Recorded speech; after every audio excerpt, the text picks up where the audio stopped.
ओम शांताकारं भुजगशयनं पद्मनाभं सुरेशं स्वाधारं गगनसदृशं मेघवर्णं शुभांगं लक्ष्मीकान्तं कमलनयनं योगिवृधानं वन्दे विष्णुभवनं षोडशैकनाथम्। ओम लक्ष्मीनारायणाभ्यां नमः। ओम शांताकारं भुजगशयनं पद्मनाभं सुरेशं स्वाधारं गगनसदृशं। अब आप मुझे भाद्रपद मास की शुक्ल पक्ष की कृष्ण पक्ष की एकादशी के बारे में बतलाइए। भाद्रपद मास भादो महीना को ही कहा गया है।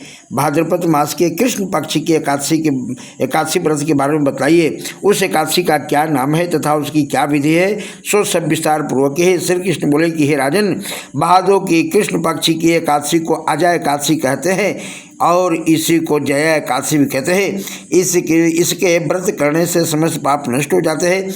जो मनुष्य इस दिन भगवान की भक्तिपूर्वक पूजा करते हैं तथा व्रत करते हैं, उनके समस्त पाप नष्ट हो जाते हैं। इस लोक में और परलोक में सहायता करने वाली एक एकादशी व्रत के समान विश्व में दूसरी एकादशी नहीं है।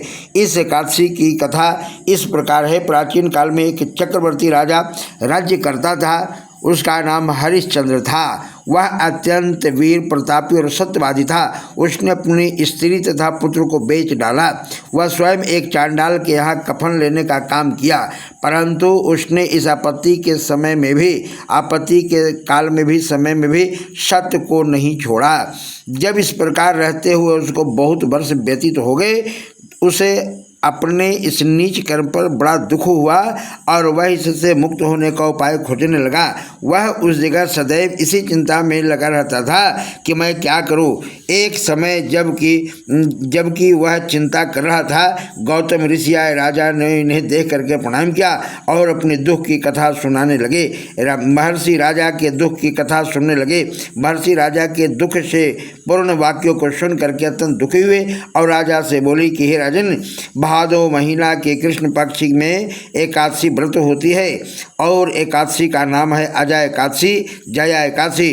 तुम उसी जया नाम की एकादशी का विधि पूर्वक व्रत करो और भक्ति पूर्वक व्रत करते हुए रात्रि को जागरण करो। इससे तुम्हारे समस्त पाप नष्ट हो जाएंगे। गौतम ऋषि राजा से इस प्रकार कह करके अंतर ध्यान हो गए। अजा नाम की एकादशी आने पर राजा ने मुनि के कहे अनुसार भक्तिपूर्वक व्रत और जागरण किया। उसी व्रत के प्रभाव से राजा के समस्त पाप नष्ट हो गए। उस समय स्वर्ग में नगाड़े बजने लगे तथा पुष्पों की वर्षा होने लगी। अब उसने अपने सामने ब्रह्मा, विष्णु, इंद्र, शिव, महादेव आदि देवताओं को खड़ा पाया। उसने अपने मृतक पुत्र को जीवित तथा स्त्री को वस्त्र और आभूषण से युक्त देखा। व्रत के प्रभाव से उसको पुनः राज्य मिला। अंत समय में अपने परिवार सहित स्वर्गलोक को चला जाता है।